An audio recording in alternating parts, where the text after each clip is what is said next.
یاد کردم وقتی من رئیس بودم که بچه ها مشق میکردن در اونجا اکثریتا هم مکتب گذاشتیم یا نه؟ فکر حاضر با شرایط ها بینیم دیگر نه ورزش ما نداشتیم ما نایاد کجا بود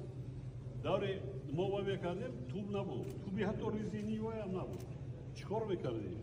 همون چی دار؟ هیچ که پروپاگاندای فوتبال هم نمیکرد لطا جاندوی و میگرفتیم از کوچه ها از سری خاکستر و دیگر رو جمع میکردیم تر میکردیم آب در بعد میکشیدیم این هم خیلی سخت نشی سنگوری دو سنگ میموندیم ورانتا رئیس دو سنگ اوتر لطا جانده فوتبال توپ نبود فورما نبود عموما نبود یگان نبود حتی کودک و رزینی یک وقت برآمد